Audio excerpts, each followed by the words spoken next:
जी 1 घंटा 42 मिनट तक मोदी जी ने लफाजी करी, बड़ी बड़ी बातें करी। उन्होंने एक बार भी डोनाल्ड ट्रंप का नाम नहीं लिया और एक बार भी चीन का नाम नहीं लिया। तो आज शाम यहां प्रधानमंत्री को कह देना चाहिए Donald Trump is a liar, झूठ बोल रहा है। राहुल गांधी की सीधी सी चुनौती थी, मगर सीधी सी चुनौती का जवाब प्रधानमंत्री नरेंद्र मोदी ने नहीं दिया। प्रधानमंत्री नरेंद्र मोदी को पानी पीना पड़ता है।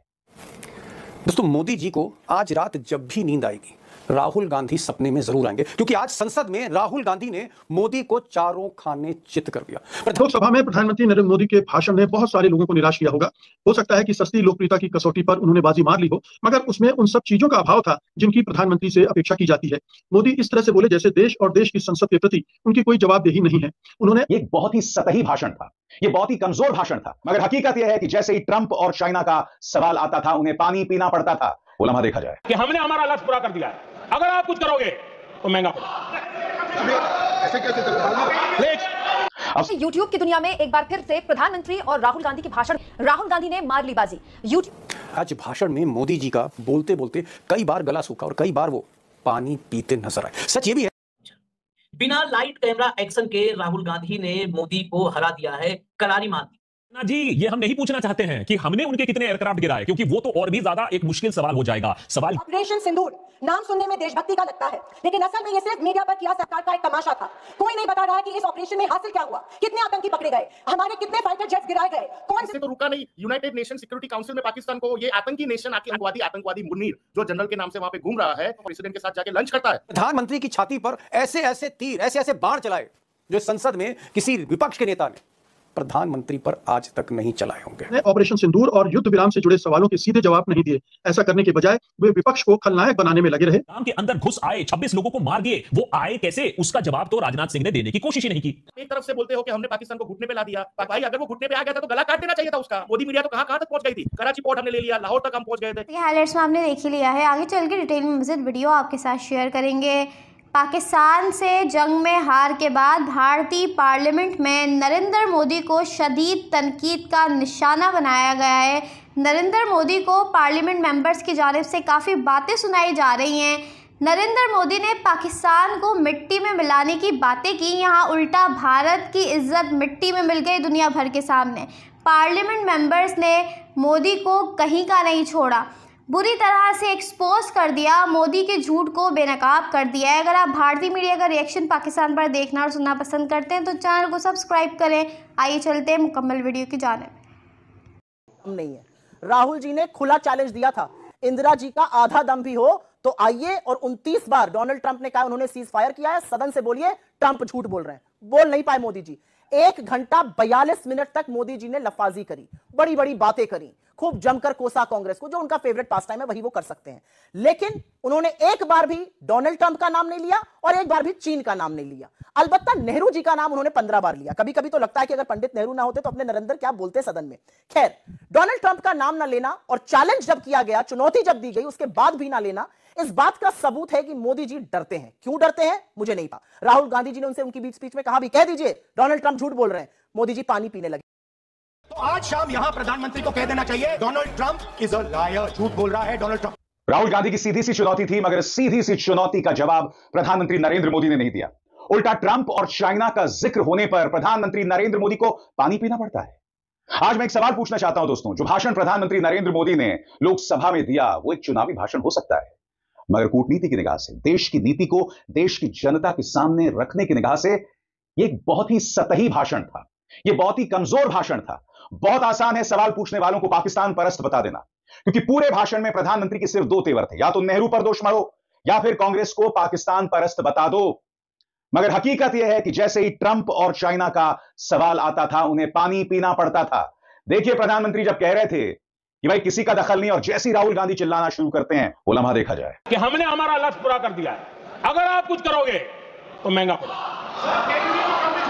और आप फिर ऐसे कैसे प्लीज। अफसोस की बात यह है कि प्रधानमंत्री ने कई अहम सवालों के जवाब नहीं दिए। बड़ा सवाल यह कि आप सऊदी अरब से वापस आए हमले की सुन के, मगर आप कहां चले गए? बिहार चले गए, आप केरल चले गए, आप मंच पर खड़े होकर हंसी ठट्ठा कर रहे थे। विपक्ष ने ताना भी मारा, उन्होंने कहा कि मैं विदेश यात्रा से लौटा, और फिर विपक्ष ने चिल्लाया बिहार बिहार। सुनिए, जैसे मैंने कहा दोस्तों, बहुत अच्छा चुनावी भाषण हो सकता है। अमित शाह का भी यही अंदाज़े बयां था। आपने अपने पूरे भाषण में सिर्फ कांग्रेस को पाकिस्तान परस्त बताया, नेहरू पर प्रहार किया।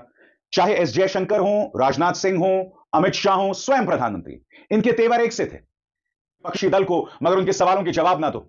और हकीकत यह है, ये मुद्दे सिर्फ कांग्रेस नहीं उठा रही है, ये मुद्दे सीडीएस अनिल चौहान उठा रहे हैं, ये मुद्दे हमारे शिव कुमार उठा रहे हैं, ये मुद्दा हमारे जनरल राहुल सिंह उठा रहे हैं और वायुसेना प्रमुख अमरप्रीत सिंह उठा रहे हैं। आप इन्हें तो पाकिस्तानी परस्त नहीं बता सकते ना। तो सबसे बड़ा सवाल, तो मुद्दे कांग्रेस उठा रही है, वो परस्त कैसे हो सकता है? आइए देखते हैं वो लम्हा जब राहुल ने प्रधानमंत्री नरेंद्र मोदी को सीधी चेतावनी दी कि अगर तुम में इंदिरा गांधी का 50% भी दम है तो बोलो कि ट्रंप झूठ बोल रहा है। मगर स्वाभाविक सी बात है, इस चुनौती के लिए प्रधानमंत्री तैयार नहीं थे। देखिए प्रधानमंत्री को किस तरह से चुनौती राहुल गांधी ने दी।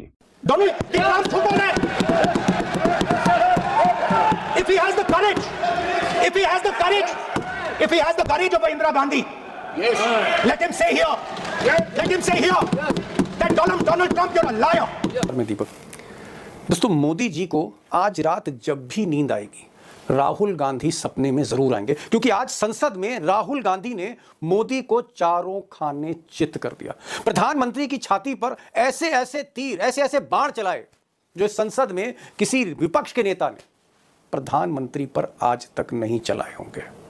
आज भाषण में मोदी जी का बोलते बोलते कई बार गला सूखा और कई बार वो पानी पीते नजर आए। सच ये भी है कि 11 साल में पहली बार अपने भाषण में मोदी काफी कमजोर दिखे।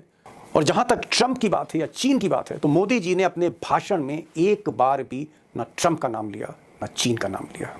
दरअसल राहुल गांधी ने आज संसद में मोदी को खुला चैलेंज दे दिया। राहुल गांधी ने कहा कि मोदी जी, अगर इंदिरा गांधी पर 50% भी अगर आप में दम है, 50% अगर आप में हिम्मत है, करेज है, तो आज संसद में आप ट्रंप का नाम लीजिए और देश को बताइए कि ट्रंप का युद्ध विराम में कोई दबाव नहीं था और ट्रंप झूठ बचते रहे, चीन से बचते रहे, साजिश से बचते रहे, कितने जहाज गिरे, इस मसले से बचते रहे। और जब विपक्ष ने उनकी घेराबंदी करी, ट्रंप के बारे में सवाल पूछना शुरू किया, तो मोदी जी रुक गए, गला सूख गया, पानी पीते रहे, लेकिन उसके बाद भी ट्रंप का नाम नहीं लिया। उधर समूचा विपक्ष या यूं कहें राहुल गांधी की फौज मन बना के आई थी, प्लान करके आई थी कि आज तो मोदी जी से ट्रंप के नाम पर, ट्रंप के सवाल पर जवाब चाहिए ही चाहिए। आज तो ट्रंप का नाम बुलवा के रहेंगे मोदी से। लेकिन हुआ क्या कि जब प्रेशर ज्यादा बढ़ा, विपक्ष की तरफ से नारेबाजी ज्यादा होने लगी, तो मोदी जी ने ट्रंप का नाम तो नहीं लिया, लेकिन यह कह दिया। लोकसभा में प्रधानमंत्री नरेंद्र मोदी के भाषण ने बहुत सारे लोगों को निराश किया होगा।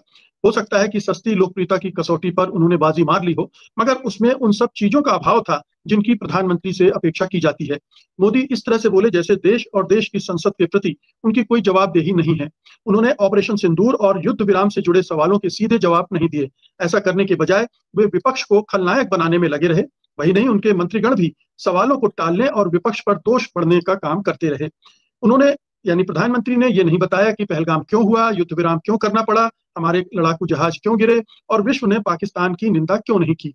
उल्टे उन्होंने विपक्ष को पाकिस्तानी एजेंडे पर चलने वाला बताया। राहुल गांधी की सीधी चुनौती को भी वे स्वीकार नहीं कर सके। पूरे भाषण में उन्होंने अमेरिकी राष्ट्रपति डोनाल्ड ट्रंप का नाम तक नहीं लिया। यही नहीं, इस मौके पर भी वे नेहरू और इंदिरा को कोसने और गांधी परिवार को कटघरे में खड़ा करने से बाज नहीं आए। अपने भाषण में 14 बार उन्होंने नेहरू का नाम लिया, यानी हर 7वें मिनट में एक बार। और तो और छिछोरा जैसा शब्द भी उन्होंने अपने भाषण में इस्तेमाल किया। सवाल उठता है कि मोदी के इस भाषण को और राहुल गांधी के भाषण को, दोनों को मिलाकर किस तरह से देखा जाए। क्या यूट्यूब की दुनिया में एक बार फिर से प्रधानमंत्री और राहुल गांधी के भाषण, राहुल गांधी ने मार ली बाजी। यूट्यूब की दुनिया में किसको कितने व्यूज मिले और कौन रह गया पीछे। इसके अलावा एक पत्रकार का सर्वे कैसे राहुल गांधी के भाषण को नरेंद्र मोदी के भाषण के बीच कितना आंकता है। दोस्तों मैं कोशिश करती हूँ कि पॉलिटिकल खबरों का अलग अलग एक डायमेंशन आपके सामने रख पाऊं, और दोनों में यूट्यूब की दुनिया में जो फर्क है वो बहुत बड़ा है। इतना बड़ा है जो प्रधानमंत्री और उनके सपोर्टर्स को सोचने पर मजबूर करेगा कि क्या जमीन पर कुछ पूरी तरह से बदल चुका है। बिना लाइट कैमरा एक्शन के राहुल गांधी ने मोदी को हरा दिया है, करारी मार दी। प्रधानमंत्री ने बेसिकली पर्सनल अटैक को छोड़कर कोई भी डिटेल डेलिब्रेशन डिस्कस नहीं किया, और यही एक स्ट्रेटजी रही जहां तक सरकार की बात है। आइए जल्दी से देखते हैं कि पिछले 2 दिनों में क्या हुआ संसद में, और क्यों हमें इस बात को सोचना होगा कि पार्लियामेंट्री डिबेट्स का लेवल कितना छिछोरा हो गया है। मेरे शब्द नहीं है, प्रधानमंत्री के शब्द बता रहा हूं। उनकी ये बयानबाजी, इनका छिछोरापन देश के सुरक्षा बलों का मनोबल गिरा रहा था। राजनाथ सिंह सबसे पहले आते हैं ओपनर के तौर पर और ऑपोजिशन को कहना शुरू करते हैं कि उन्हें प्रश्न पूछने का हक है, लेकिन ऐसे बस प्रश्न पूछिए जिसके जवाब हम देना चाहते हैं। हम तय करेंगे कि किस तरीके के प्रश्न होने चाहिए, किस तरीके का नैरेटिव होना चाहिए। कभी कभी हमारे उसका उत्तर है हाँ। राजनाथ जी, ये हम नहीं पूछना चाहते हैं कि हमने उनके कितने एयरक्राफ्ट गिराए, क्योंकि वो तो और भी ज्यादा एक मुश्किल सवाल हो जाएगा। सवाल यह है कि क्या हमें क्लैरिफिकेशन मिल सकता है, क्योंकि हम कभी भी अपने लॉसेस छुपाते नहीं हैं। बिल्कुल, लेकिन हमें क्या क्षति मिली और हमें क्या लर्निंग्स हैं और किस चीज के बारे में हमें सतर्क रहने की जरूरत है, क्या उसके बारे में आप बात नहीं करोगे? ऑपरेशन सिंदूर नाम सुनने में देशभक्ति का लगता है, लेकिन असल में ये सिर्फ मीडिया पर किया सरकार का एक तमाशा था। कोई नहीं बता रहा है कि इस ऑपरेशन में हासिल क्या हुआ, कितने आतंकी पकड़े गए, हमारे कितने फाइटर जेट्स गिराए गए, कौन जिम्मेदार है, कौन किसकी गलती है। इसका हिसाब देने का दायित्व इस सरकार का है, मगर देश में सवाल पूछने पर ही बंदी है, क्योंकि ये सरकार सवाल सुनना ही नहीं चाहती है, बल्कि ये सरकार जवाबदेही से ही भागती है। जिसने भी ये सवाल किया, जो लेने का नहीं था, क्यों नहीं था पाकिस्तान ऑक्यूपाइड कश्मीर, अगर आज नहीं लेंगे तो कब लेंगे? विपक्ष का आक्रामक रूप पहले ही समझ में आ रहा था, पहले ही दिन, पहले ही स्पीच में समझ आ रहा था, जब राजनाथ सिंह को टोकते हुए राहुल गांधी ने यह सवाल पूछा कि अगर पाकिस्तान गुहार लगा रहा था, अगर पाकिस्तान भीख मांग रहा था कि युद्ध विराम कर दो, तो आप माने क्यों? और हॉस्पिटल के अंदर घुस आए, 26 लोगों को मार दिए, वो आए कैसे? उसका जवाब तो राजनाथ सिंह ने देने की कोशिश ही नहीं की। क्या जवाबदेही क्या होगी सरकार की? और तीसरा, जो सेना को फ्रीडम नहीं दिया गया उसकी बातें की। हमने स्पष्ट पूछा था कि प्रधानमंत्री मोदी जी में डेयरिंग है तो संसद में वो 100 मिनट से ज्यादा का जो भाषण बोले उसमें एक बार भी ट्रंप का नाम क्यों नहीं बोले, एक बार भी चाइना का नाम क्यों नहीं बोले। 29 बार जब यही ट्रंप जो राष्ट्रपति है यूएसए का, वो हमारे देश की छवि को कमजोर करने की कोशिश की उसने, तो प्रधानमंत्री जी डेयरिंग से क्यों नहीं बोले that Trump is lying, Trump झूठ बोल रहा है। क्या टेरर अटैक पहलगाम का हुआ उसको कंडेम किया? किसी ने पाकिस्तान को कंडेम किया? बता दे कंट्री का नाम कि किसी ने पाकिस्तान के नाम जो कंडेम किया। 26/11 में जब घटना हुई, आतंकी प्रवृत्ति हुई थी, उस समय बराक ओबामा यूएसए के प्रेसिडेंट थे, उन्होंने स्पष्ट बोला था कि पाकिस्तान को ये सारे जो उसके टेरर ठिकाने हैं उसको बंद करने पड़ेंगे वरना भुगतना पड़ेगा, ये स्पष्ट बोला था। तो यूपीए सरकार की उस समय की ये विदेश पॉलिसी थी। हमारी विदेश पॉलिसी देखिए फेल पे फेल होती जा रही है। आप देखिए पाकिस्तान की हालत, पाकिस्तान को ये आईएमएफ ने लोन दे दी, पाकिस्तान को एशियन डेवलपमेंट बैंक ने लोन दे दी, वर्ल्ड बैंक ने लोन दे दी। इससे तो रुका नहीं, यूनाइटेड नेशन सिक्योरिटी काउंसिल में पाकिस्तान को, ये आतंकी नेशन, आतंकी देश पाकिस्तान को यूएनएससी में प्रेसिडेंट का पद मिल जाता है। ये सब होने के बाद और हमारे साथ आतंकवादी मुन्नीर जो जनरल के नाम से वहां पे घूम रहा है, वो जाके यूनाइटेड स्टेट्स ऑफ प्रेसिडेंट के साथ जाके लंच करता है। क्या किया हमारी सरकार ने? क्यों हमारी सरकार ने अमेरिका को नहीं बोला? आपने तो पूरे दुनिया को दिखाया ट्रंप माय डियर फ्रेंड। तो ये डियर फ्रेंड का क्या? ये डियर फ्रेंड तो आपके ऊपर हावी हो गया। आप एक साथ, in India both are good nations, they both have powerful leaders, यानी हमारा कंपैरिजन आज के दिन में पाकिस्तान से हो गया ना राम भाई। ये तो इसका तो जवाब कोई सरकार दे ही नहीं रही है। कैसे है इंडिया भारत का कंपैरिजन आतंकी और भीख मंगे पाकिस्तान के साथ हो सकता है? जो फ्रेंड्स बारह है ना, इन पॉलिटिकल विल कहां थी? आपने सेना के हाथ क्यों बांध के रखे थे? आपकी जमीन पे कोई भी हमला नहीं कर रहे, हम सिर्फ टेररिस्ट ठिकानों के ऊपर हमला कर रहे। क्या बात हुई है? यानी राहुल जी ने स्पष्ट बोला आप मेरे दुश्मन हो राम भाई, मैंने आपको थप्पड़ मार लिया और थप्पड़ मारने के बाद मैं आपको बोलता हूं आप एस्केलेट मत करना। अभी आप तरफ से बोलते हो कि हमने पाकिस्तान को घुटने पे ला दिया, पाकिस्तान ने हमें आजीजी की कि भाई ये वॉर रुकवा दीजिए। तो भाई अगर वो घुटने पे आ गया था तो गला काट देना चाहिए था उसका। जब दुश्मन जी, तो जैसे कि आपने भारतीय मीडिया का रिएक्शन देखा, अगर आप इसी तरह भारतीय मीडिया का रिएक्शन पाकिस्तान और पाकिस्तान की पॉलिटिक्स पर देखना और सुनना पसंद करते हैं तो इस चैनल को लाजमी सब्सक्राइब कर लें, बेल आइकन पर क्लिक कर लें, ताकि जैसे ही कोई नई वीडियो आए आपके पास फौरन नोटिफिकेशन आ सके और आप सबसे पहले वीडियो देख सकें। अगली वीडियो में मुलाकात होगी, तब तक के लिए अल्लाह हाफिज़। पाकिस्तान जिंदाबाद।